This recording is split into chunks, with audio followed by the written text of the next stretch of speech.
Hello. അപ്പോൾ ഇന്ന് മുതൽ ഇനി നമ്മുടെ വീട്ടിലെ വിശേഷങ്ങളാണ്. അപ്പോൾ ഇന്നലെ രാത്രി നമ്മൾ തിരിച്ചെത്തി. എന്താ പറയുക, വിഷു പരിപാടികളും എല്ലാ പരിപാടികളും പടക്കം പൊട്ടിക്കലും സദ്യ കഴിക്കലും പായസം കുടിക്കലും ഒക്കെ കഴിഞ്ഞ് ഇന്നലെ രാത്രി എത്തി വന്ന് ഒക്കെ കൂടെ ഇവിടെ കൊണ്ടുപോയിട്ട് കിടന്നുറങ്ങി എഴുന്നേറ്റ് വരികയാണ്. ഇതും എണീറ്റിട്ടില്ല, ചൂടുകൊണ്ട് അത് അവിടെ നിലത്ത് കിടക്കുന്നു കേട്ടോ. അപ്പോൾ ഇന്ന് നമ്മുടെ ഒരു ക്ലീനിങ് ഡേ ആണ്. അതറിയാലോ, നമ്മളൊരു 4 ദിവസമൊക്കെ നിന്ന് വന്നാൽ വീടിൻ്റെ ഒരു അവസ്ഥ നമുക്ക് അറിയാവുന്നതാണ്. പിന്നെ അടുക്കള എന്താ പറയുക, പാത്രങ്ങളൊന്നും ഞാൻ കൂടുതൽ പ്രതീക്ഷിച്ചിട്ടുണ്ടായിരുന്ന പാത്രങ്ങളൊക്കെ ആകെ കഴുകാനിട്ടിട്ടുണ്ടാവുന്നു. പക്ഷെ അങ്ങനെയൊന്നും ഉണ്ടായിരുന്നില്ല. പക്ഷേ നമ്മളിവിടെ ഫ്രിഡ്ജൊക്കെ ഇങ്ങനെ തുറക്കാതെ ഇങ്ങനെ നിന്നിട്ട് എന്താ അറിയില്ല, ആകെ ഐസ് കെട്ടൊക്കെ ആയിട്ടുണ്ടായിരുന്നു കേട്ടോ. അപ്പോൾ അതൊക്കെ ഒന്നും ഇങ്ങോട്ട് തുറന്നിട്ടിട്ടുണ്ട്. സാധനങ്ങൾ ഒന്നുമില്ല, ഞാൻ ഇവിടുന്ന് പോകുമ്പോഴെല്ലാം തീർത്തിട്ടാണ് പോയിട്ടുണ്ടായിരുന്നത്. എൻ്റെ ഹസ്ബൻഡിനുള്ള കുറച്ച് ഐറ്റംസ് മാത്രമേ ഫ്രിഡ്ജിൽ ഉണ്ടായിരുന്നുള്ളൂ, ഫ്രൂട്ട്സും കാര്യങ്ങളൊക്കെ കേട്ടോ. പിന്നെ അത് ആ പാത്രത്തിലൊക്കെ ചെറുതായിട്ട് പൊടിയും കാര്യങ്ങളൊക്കെ ഉണ്ട്, അതൊക്കെ ഒന്ന് നമുക്ക് തുടച്ച് വൃത്തിയാക്കണം. അപ്പോൾ കിച്ചണിനെ ഇന്നൊന്ന് നമുക്കൊന്ന് ക്ലീൻ ആക്കണം. നമ്മൾ ഫുഡ് ഉണ്ടാക്കുന്ന സ്ഥലമല്ലേ. അപ്പോൾ കുറേ ആയി നമ്മൾ ഈ ഒരു ഇത്രയും ദിവസം വീട്ടിൽ പോയി നിന്നിട്ട് കേട്ടോ. അങ്ങനെ രാവിലെ പോവാൻ വരിക, അല്ലെങ്കിൽ ഒരൊറ്റ ദിവസം നിന്ന് പോരുക, അങ്ങനെയൊക്കെയല്ലേ ഉള്ളൂ. അപ്പോൾ എത്തായാലും ഇത്ര പൊടിയും കാര്യങ്ങളൊന്നും ഉണ്ടാവില്ല. ഇതിപ്പോൾ നമ്മളൊരു 4 ദിവസം നിന്നു. അപ്പോൾ അതുകൊണ്ട് പിന്നെ കുറച്ച് അത്യാവശ്യം കച്ചറൊക്കെ ആയിട്ടുണ്ട്. അപ്പോൾ ഞാൻ രാവിലെ തന്നെ ക്ലീനിങ് അങ്ങോട്ട് സ്റ്റാർട്ട് ചെയ്തിട്ടുണ്ട്. ഫ്രിഡ്ജ് ഓപ്പൺ ആക്കിയിട്ടു. ബാക്കിയുള്ളതൊക്കെ എന്താ പറയുക, പാത്രങ്ങളൊക്കെ ഇവിടെ കൊണ്ടുപോയിട്ടിട്ടുണ്ട്. ഇനി എല്ലാം നമുക്കൊരു ചുടുവെള്ളത്തിൽ കഴുകണം. അപ്പോൾ രാവിലെ നമ്മൾ എളുപ്പക്കടിയായ ദോശയാണ് ഉണ്ടാക്കുന്നത് കേട്ടോ. എൻ്റെ ഹസ്ബൻഡ് ആണെങ്കിലും ഇവിടെ റേഷൻ കടയിൽ നിന്ന് നല്ല 10 കിലോ പച്ചരി കൊടുന്ന് 10 കിലോനും പൊടിച്ച് നല്ല വെയിലൊക്കെ പൊളിച്ച് പൊടിച്ച് വെച്ചിട്ടുണ്ട്. അപ്പോൾ നമുക്ക് എന്താ പറയുക, ഇനി അങ്ങോട്ട് ഈ ഒരു അപ്പം ദോശ ചൂടാനുള്ള പൊടി അവിടെ റെഡിയാണ് കേട്ടോ. അപ്പോൾ മൂപ്പര് പറഞ്ഞു, പിന്നെ അത് ചുട്ടാൽ മതി, ദോശ ചുട്ടാൽ മതി, പിന്നെ തക്കാളി കറി എന്തെങ്കിലും ഉണ്ടാക്ക്. പിന്നെ പിന്നെ ഫ്രീസറിൽ കുറച്ച് ഇറച്ചി കൊണ്ടുവച്ചിട്ടുണ്ടായിരുന്നു മൂപ്പര്. അപ്പോൾ അത് കിട്ടാനും കൂടിയാണ്, അതും അവിടെ കിടന്ന് ഉറച്ചിട്ടുണ്ട് കേട്ടോ. അപ്പോൾ അത് കിട്ടാൻ വേണ്ടിയിട്ടാണ് ഒന്നാമത് ഞാൻ ഇത് പിന്നെ ഓഫാക്കിയിട്ടിട്ട് തുറന്നിട്ട് പിന്നെ കരുതി ഒന്ന് ക്ലീൻ ചെയ്യാമെന്ന്. നമ്മൾ നോമ്പിന് വേണ്ടിയിട്ട് നന്നായിട്ട് ക്ലീൻ ചെയ്തതാണ് ഫ്രിഡ്ജ്. അപ്പോൾ പിന്നെ ഇനി നോമ്പ് കഴിഞ്ഞപ്പോൾ 1 മാസമായില്ല, ഇനിയിപ്പോൾ വലിയ നാളൊക്കെ ആവാനായി. അപ്പോൾ നമുക്കൊന്ന് ക്ലീൻ ചെയ്യാമെന്ന് വിചാരിച്ചു അത് അവിടെ ഇതാക്കിയിട്ടുണ്ട്. അതിനിടയിൽ ഞാൻ തക്കാളി കൂട്ടാനും അപ്പവും ചുട്ടു. പിന്നെ കുറച്ച് കുറച്ച് ചിക്കൻ കറി ഞാൻ ഇവിടെ ഉണ്ടാക്കി പോയിട്ടുണ്ടായിരുന്നു മൂപ്പർക്ക്. അപ്പോൾ അത് കുറച്ച് കൂട്ടി ബാക്കി ലേശം ഉണ്ടായിരുന്നു, അതൊന്ന് ചൂടാക്കി വെച്ചു. ഇനിയിപ്പോൾ പഴയതൊന്നും വേണ്ട എന്നൊക്കെ കരുതിയിട്ട് ഒക്കെ ചൂടാക്കി ഒഴിവാക്കുകയാണ് കേട്ടോ. അപ്പം വേഗം അതൊക്കെ ചുട്ട് വെച്ചിട്ട് ഞാൻ ഇതുമോനങ്ങ് വിളിക്കുന്നുണ്ട്, ഇതുമോ വാ ഒന്ന് കഴിച്ചോ എന്ന് പറയുന്നുണ്ട്. പക്ഷേ ഇവിടെ എണീറ്റ് അങ്ങോട്ട് വരുന്നില്ല. ഓക്ക് കുറേ ദിവസത്തെ ഉറക്കുണ്ടാവും.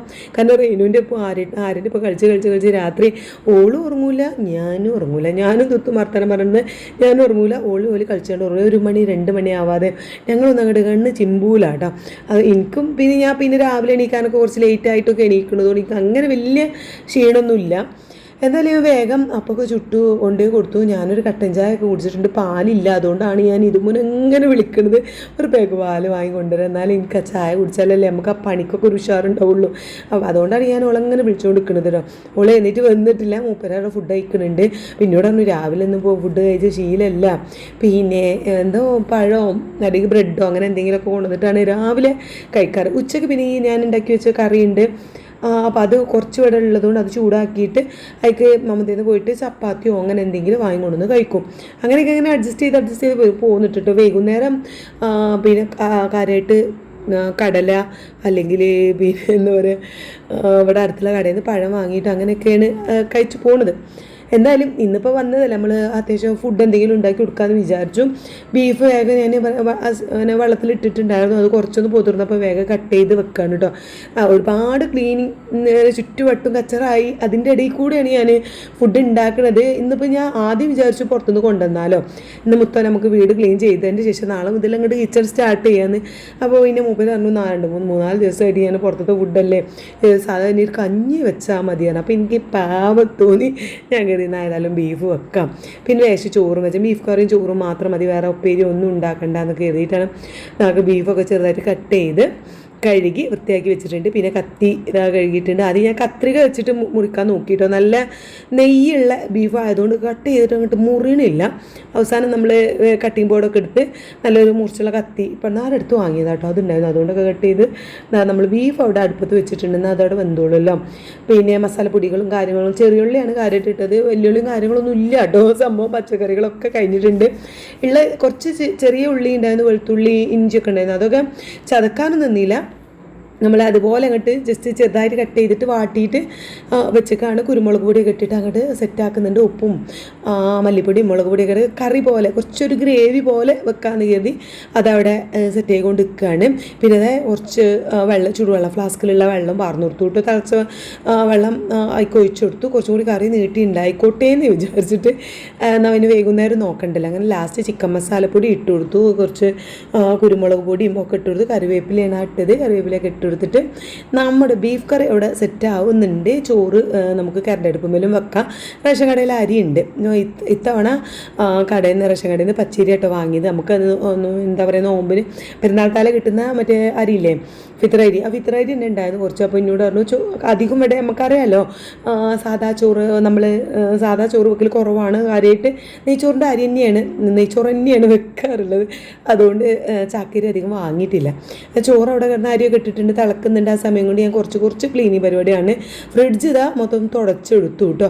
അപ്പോൾ ഇത് മൊത്തം തുടച്ചത് ഞാനല്ല, ഞാൻ കുറച്ച് വന്നിങ്ങനെ മുകളിൽ ആ വെക്കുന്ന പാത്രങ്ങളൊക്കെ അല്ലേ, അതൊക്കെ ആ ഒരു ഗ്ലാസിൻ്റെ ഇങ്ങനെ ആ വെക്കുന്ന സാധനമല്ല, അതൊക്കെ ഞാനിങ്ങനെ പുറത്ത് കൊണ്ടുപോയി കഴുകിയപ്പോൾ മൂപ്പര് ഇതൊക്കെ തുടച്ച് വൃത്തിയാക്കിയിട്ടുണ്ടായിരുന്നു കേട്ടോ. പിന്നെ ഫ്രിഡ്ജിൻ്റെ ബാക്കിലുള്ള വെള്ളമൊക്കെ ഒഴിവാക്കി ക്ലീൻ ചെയ്തൊക്കെ വെച്ചിട്ടുണ്ടായിരുന്നു. ഇങ്ങനെ ഞാൻ എന്തെങ്കിലുമൊക്കെ കണ്ട് തുനിഞ്ഞ് എന്തെങ്കിലും ക്ലീനിങ് പരിപാടിക്കൊക്കെ നിന്നാൽ സത്യം പറഞ്ഞാൽ മൂപ്പര് നന്നായിട്ട് എന്നെ ഹെൽപ്പ് ചെയ്യും. ഇപ്പോൾ നോമ്പ് പണിയും കാര്യങ്ങളൊക്കെ ഉണ്ടെങ്കിലും ക്ലീനിങ് പരിപാടി മൊത്തം മൂപ്പര് അങ്ങോട്ട് ചെയ്യും കേട്ടോ. അത് എൻ്റെ ഒപ്പത്തിനൊപ്പം ഉണ്ടാവും. അതെനിക്ക് ഭയങ്കര ഹെൽപ്പാണ്. കാരണം നമ്മളിവിടെ ചോറുണ്ടാക്കുക, അതിൻ്റെ ഇടയിൽ കൂടെ ഓരോ പോയി പണിയില്ല. അപ്പോൾ ഞാൻ പോയി ഇങ്ങനത്തെ പണിയൊക്കെ ചെയ്യുമ്പോഴേക്കിന് തന്നെ കുറച്ച് പണി തീർത്തിട്ടുണ്ടാവും. പിന്നെ ഞാൻ അവിടെ ചോറ് കൂറ്റി വെച്ചതിന് ശേഷം ഈ ഒരു ഭാഗങ്ങളൊക്കെ നമ്മുടെ ഒരു എന്താ പറയുക, നമ്മുടെ ഈ ഒരു കബോർഡ് മൊത്തം ക്ലീൻ ആക്കുകയാണ് കേട്ടോ. അതിനുള്ളിലുള്ള സാധനങ്ങളൊക്കെ ഒഴിവാക്കി. ഇത് ഞാൻ വിചാരിക്കാൻ തുടങ്ങിയിട്ട് കുറേ ദിവസമായി. പിന്നെ മോളും ഐറൂസൊക്കെ ഉള്ളതുകൊണ്ട് അങ്ങനെ എനിക്ക് അവിടെ നിന്ന് അധികം ക്ലീൻ ചെയ്യാൻ പറ്റിയിട്ടുണ്ടായിരുന്നില്ല. പിന്നെ എല്ലാം പുറത്തിറക്കി അവിടെയൊക്കെ നന്നായിട്ട് തുടച്ച്, നമുക്ക് അധികം നനച്ച് തുടക്കാനൊന്നും പറ്റൂലല്ലോ. കുറച്ച് ആദ്യം ഞാൻ ജസ്റ്റ് ഒന്ന് ഉണങ്ങിയ കഷ്ണം കൊണ്ട് പൊടിയൊക്കെ തട്ടിയിട്ടു. പിന്നെ നന്നായിട്ട് പിന്നെ ഉണക്കിയിട്ട് കഴുകിയിട്ട് പിഞ്ഞ് ഉണക്കിയ തുണി കൊണ്ട് ഉൾഭാഗമൊക്കെ തുടച്ചെടുത്തു. പിന്നെ ബാക്കിയുള്ള താഴ്ഭാഗമൊക്കെ ഒന്ന് അടിച്ചു വാരിയൊക്കെ എടുത്തു കേട്ടോ. എന്നിട്ട് പിന്നെ നല്ല നമ്മൾ ഈ ചെറിയ പ്ലാസ്റ്റിക്കിൻ്റെ പാത്രങ്ങൾ ഉണ്ടാവില്ലേ, ഇവിടെ ക്യൂട്ടായിട്ടുള്ള കുറച്ച് പാത്രങ്ങളൊക്കെ ഉണ്ടാവില്ലേ, നമ്മൾ എന്തെങ്കിലുമൊക്കെ ഇട്ടേക്കാൻ, അതൊക്കെ ഞാൻ ഈ ഭാഗത്ത് ഇങ്ങനെ വെച്ചു. പിന്നെ മറ്റേ സൈഡിൽ ഇപ്പുറം ഭാഗമല്ലേ ഗ്യാസ് വെച്ച ആ ഭാഗത്തൊക്കെ നമ്മുടെ വലിയ വലിയ ചെമ്പട്ടി പാത്രങ്ങളൊക്കെ ഉണ്ട് വെക്കാറുള്ളത്. ഇവിടെ എനിക്ക് പെട്ടെന്ന് കിട്ടുന്ന നമ്മൾ ദോശ ചുട്ടിടാൻ, ഇഡ്ഡലി ചുട്ടിടാൻ, അങ്ങനത്തെയൊക്കെ കുഞ്ഞു കുഞ്ഞു പാത്രങ്ങളെല്ലാം ഭംഗിയുള്ള പാത്രങ്ങളുണ്ടല്ലോ, അതൊക്കെ ഞാൻ ആ സൈഡിൽ വെച്ചത്. ഇതൊക്കെ ഇവൻ എൻ്റെ ഐറൂസ് വന്നാൽ ആദ്യം തന്നെ ആ വാതിലും കണ്ട് തുറക്കും, അതിൻ്റെ ഉള്ളിൽ നിന്നൊക്കെ ഇങ്ങോട്ട് വലിച്ചിട്ടും, അതുകൊണ്ട് ഒക്കെ അങ്ങനെ എനിക്ക് കിടക്കുന്നത്. അതല്ല അതൊക്കെ ഒന്ന് സെറ്റാക്കി. പിന്നെ ഇപ്രഭാഗം ഒക്കെ നന്നാക്കിയിട്ടോ, മൊത്തത്തിൽ വീഡിയോ എടുക്കാൻ പറ്റിയില്ല. ഇപ്രഭാഗം പിന്നെ ഒക്കെ ഒന്ന് ക്ലീൻ ചെയ്ത് അടിച്ചു വാരിയിട്ട് പാത്രങ്ങളൊക്കെ പുറത്തേക്ക് വെച്ചിട്ട് അടിച്ചു വാരി നമ്മളെ മോപ്പുകൊണ്ട് ഒന്ന് തുടച്ചിട്ട് ആ കബടൊക്കെ തുടച്ച് പാത്രങ്ങളൊക്കെ അങ്ങോട്ട് വെച്ച്. പിന്നെ ഞാൻ വേഗം മൂപ്പര് പള്ളിയിൽ പോയി വന്നപ്പോൾ ഫുഡ് വേഗം കൊടുത്തു കേട്ടോ. വിശക്കുന്നുണ്ടോ, അപ്പം നല്ല ബീഫ് കറിയൊക്കെ കൂട്ടി കഴിക്കുന്നുണ്ട്. മൂപ്പര് പറയുന്നുണ്ട് ഇനി പിന്നെ പള്ളക്ക് ഇത് പറ്റുമോ, ഞാൻ ഫുഡൊക്കെ ഇങ്ങനെ ഇടങ്ങേറാക്കുകയാണ്. ഞാൻ അപ്പം ഞാൻ ഫുഡ് ഇതുവരെ ഞാൻ കഴിക്കാതെ എന്നിട്ട് എൻ്റെ വയറ് പിന്നെ വിചാരിക്കുന്നുണ്ടാവും ഇത് പൊടുന്നേ ഇപ്പോൾ ഇത് ഫുഡ് എന്നൊക്കെ വിചാരിക്കുന്നുണ്ടാവും എന്നൊക്കെ പറഞ്ഞിട്ട് എന്നെ ഇങ്ങനെ കളിയാക്കണുണ്ട്. അപ്പം എനിക്ക് പറയുമ്പോൾ മദ്രസ തുറന്നിട്ടില്ല കേട്ടോ. ഇതുമുന്നേ മദ്രസ തുറക്കണ 2 ദിവസം കൂടി കഴിഞ്ഞിട്ടേ തുറക്കുള്ളൂ. അപ്പം ഞാൻ പിന്നെ 2 ദിവസം കഴിഞ്ഞിട്ട് പോന്നാൽ പോരേ എന്ന് ചോദിച്ചിട്ടുണ്ടായിരുന്നു. പക്ഷേ ഒന്നാമത് സ്കൂളും ഇല്ലാഞ്ഞിട്ട് മൂപ്പർക്ക് ഭയങ്കര ഒരു ഒറ്റയ്ക്ക് നിൽക്കല്ലേ, അധികം പുറത്തിറങ്ങി ഫ്രണ്ട്സുകളൊപ്പം നിൽക്കുന്ന അങ്ങനത്തെ ഒരാളല്ല കേട്ടോ. ഒന്ന് പള്ളിയിൽ പോവുക, അവിടെ കുറച്ച് നേരം ഇരിക്കുക, പിന്നെ ഇങ്ങോട്ട് തന്നെ വരിക എന്നല്ലാതെ അങ്ങനെ മൊത്തത്തിൽ നമ്മളിവിടെ പുറത്തങ്ങനെ റോട്ടിൽ അവിടെയൊക്കെ ഉണ്ടാവും ഒരു ചായക്കട, അങ്ങനെയൊന്നും പോയി ഇരുന്ന് ഒരുപാട് നേരം ഇരുന്ന് സമയം കളയുന്ന ഒരാളല്ല. കൂടുതൽ ടൈമും വീട്ടിൽ തന്നെ ആയിരിക്കും. എൻ്റെ അടുത്ത് അവിടെ ഇങ്ങനെ ഉണ്ടാവും, കച്ചറ കൂടിയിട്ട് ഇങ്ങനെ ഇരിക്കുന്നുണ്ടാവും. പിന്നെ നമുക്ക് എന്തെങ്കിലും ഹെൽപ്പ് ചെയ്ത് തരും. ഞാൻ അലക്കാണെങ്കിൽ അത് മുഴുവനാക്കി തരും. ഞാൻ അലക്കി കഴിഞ്ഞ് ബക്കറ്റിലിട്ട് വെച്ചിട്ടുണ്ടെങ്കിൽ അത് തോരിട്ട് തരും. അങ്ങനെ എനിക്ക് എല്ലാത്തിനും ഇങ്ങനെ ഒപ്പത്തിനൊപ്പം ഉണ്ടാകുന്ന ആളാണ്. സ്കൂൾ ബസ്സുള്ള ദിവസങ്ങളിൽ പിന്നെ രാവിലെ സ്കൂൾക്ക് പോയി കഴിഞ്ഞാൽ വന്ന് കുറച്ച് ടയർഡാവുമല്ലോ, അപ്പോൾ അങ്ങനെ ഇരിക്കും. പിന്നെ ഉച്ചയ്ക്ക് സ്കൂൾ അങ്ങനെ ഉള്ളൂ. അല്ലാതെ ഇവിടെ ഇപ്പോൾ സ്കൂളില്ലാത്തതുകൊണ്ട് വെറുതെ അല്ലാതെ പണികളൊന്നും ഇല്ലാത്തതുകൊണ്ട് എല്ലാത്തിനും എനിക്ക് ഹെൽപ്പ് ചെയ്ത് തരും. അപ്പം അങ്ങനെ പുറത്ത് പോയി ഇരിക്കാത്ത ആളായതുകൊണ്ട് വീട്ടിൽ ആരും ഇല്ലായിട്ട് പടപടലായിട്ട് മൂപ്പർക്ക് ഭയങ്കര ഇടങ്ങേറാട്ടോ. മഞ്ചേരി നിൽക്കണം തന്നെ ഇടയ്ക്കിടയ്ക്ക് വീഡിയോ കോൾ ചെയ്തിട്ട് പിന്നെ എന്നാൽ എന്നോട് ഒന്ന് ചീത്ത അറിയാൻ കച്ചറ ഇടാൻ ആരും ഇല്ലായിട്ട് ഒരു ഇടങ്ങേറി അറിയണം ഇടയ്ക്കിടയ്ക്ക് വീഡിയോ കോൾ ചെയ്യും. എന്തായാലും ഞാൻ പിന്നെ ഉച്ചക്കത്തെ ഫുഡായി കൂടി കഴിഞ്ഞപ്പോൾ പിന്നെ മൊത്തത്തിലൊന്ന് ക്ലീൻ ചെയ്യാൻ പാത്രങ്ങളൊക്കെ അതാ സിങ്കിൽ കൊണ്ടുപോയിട്ടിട്ടുണ്ട്. അതിൻ്റെ ഇടയ്ക്ക് അലക്കുന്നുണ്ട് കേട്ടോ. അത് വേറെ അലക്കലും പരിപാടിയൊക്കെ തകൃതിയായിട്ട് നടക്കുന്നുണ്ട്. പക്ഷേ ബെഡ്ഷീറ്റൊക്കെ ഞാൻ വന്നപ്പോൾ ബെഡ്ഷീറ്റും കാര്യങ്ങളൊക്കെ മൊത്തത്തിൽ ഞാൻ പുതക്കുന്ന പുതപ്പൊക്കെ മൂപ്പര് അലക്കി ഉണക്കി വെച്ചിട്ടുണ്ടായിരുന്നു. അപ്പം അങ്ങനത്തെ പണികളൊന്നുമില്ല. ഈ കാര്യമായിട്ട് ഈ കിച്ചൺ തന്നെ കേട്ടോ. കിച്ചണിൻ്റെ ഭാഗങ്ങളൊക്കെ നമ്മൾ ഫുഡ് ഉണ്ടാക്കുന്ന സ്ഥലമല്ലേ, നമുക്ക് അവിടെ ക്ലീൻ ആവാൻ ഞാൻ എന്തൊക്കെ പോലെയാണല്ലോ. അപ്പോൾ എല്ലാ പാത്രങ്ങളും ഞാനൊരു കുറച്ച് ചൂടുവെള്ളം ഉണ്ടാക്കിയിട്ട് നമ്മൾ കൂടുതൽ ഉപയോഗിക്കുന്ന പാത്രങ്ങളൊക്കെ ചൂടുവെള്ളം ഉണ്ടാക്കിയിട്ട് കഴുകി, പിന്നെ പ്ലേറ്റും കാര്യങ്ങളൊക്കെ വേഗത അതുപോലെ ഇങ്ങനെ കഴുകിയെടുത്തു. പിന്നെ ആ സൈഡ് അപ്പുറം ഭാഗത്ത് ഗ്യാസ് വെച്ചതിൻ്റെ അപ്പുറം ഭാഗത്ത് കുറച്ച് ഉറുമ്പ് കാര്യങ്ങളൊക്കെ ഉണ്ടായിരുന്നു. അപ്പോൾ അതൊക്കെ ഒന്ന് ക്ലീൻ ചെയ്യണം. അതിന് പിന്നെ ഇത് പൊടിയും സാധനങ്ങളൊക്കെ പാത്രത്തിലാക്കി വെക്കുകയാണ് കേട്ടോ. അപ്പോൾ ഇതാണ് ഞാൻ പറഞ്ഞ റേഷൻ കടയിൽ നിന്ന് 10 കിലോ പച്ചരി വാങ്ങി അത് അതുപോലെ ഇങ്ങോട്ട് പൊടിച്ച് വെച്ചതാണ്. അപ്പം എനിക്ക് പിന്നെ ഈ പാത്രത്തേക്ക് അങ്ങനെ ആയിട്ട് ഇടാൻ തോന്നിയില്ല. ഞാൻ കവറോടൊക്കെ വെക്കാമെന്ന് കരുതി കേട്ടോ.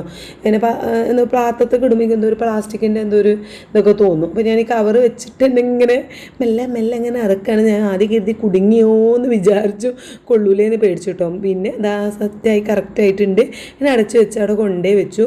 പിന്നെ എല്ലാ പാത്രങ്ങളിലും അതും ഇതും പിന്നെ എന്തൊക്കെ ഉള്ളതാണ്. അപ്പോൾ ഞാൻ ഒക്കെ ഒന്ന് കറക്റ്റ് ഒന്നിക്ക് വെച്ചു. അതായത് കടലവർഗ്ഗങ്ങൾ കാര്യങ്ങളൊക്കെ കഴിയാനായതുണ്ടാവില്ല, ഇച്ചിരി ബാക്കിയുള്ളതുണ്ട്, ചെറുപയർ കടലൊക്കെ അതൊക്കെ ഒരു പാത്രത്തിൽ വെച്ചു. ഇന്നൊക്കെ നമുക്ക് ഷോപ്പിങ്ങിന് പോകണം. കാരണം ഞാൻ നോമ്പ് കഴിഞ്ഞ് പെരുന്നാൾ കഴിഞ്ഞിട്ട് പിന്നെ ഷോപ്പിങ്ങിന് പോയിട്ടില്ല. സാധനങ്ങൾ വാങ്ങാനൊന്നും പോയിട്ടില്ല. ഇത് വീട്ടിൽ പോയി നിന്ന് പോരട്ടെ, അത് കഴിഞ്ഞിട്ട് നമുക്ക് സാധനങ്ങൾ അതുവരെ ഞാൻ ഇവിടെ അടുത്തുള്ള കടയിൽ നിന്നൊക്കെ ഇങ്ങനെ വാങ്ങി അഡ്ജസ്റ്റ് ചെയ്യാണ് ചെയ്തത് കേട്ടോ.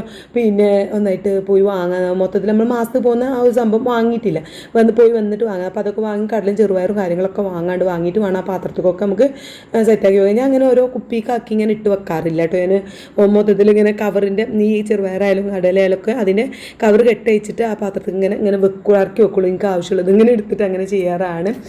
പിന്നെ ഞങ്ങൾ കരുതും വലിയ കുപ്പിയിലൊക്കെ ആക്കി വെക്കണം എന്നൊക്കെ വിചാരിക്കും. പിന്നെ ഇതാണ് സുഖം എന്നൊക്കെ തോന്നുന്നു.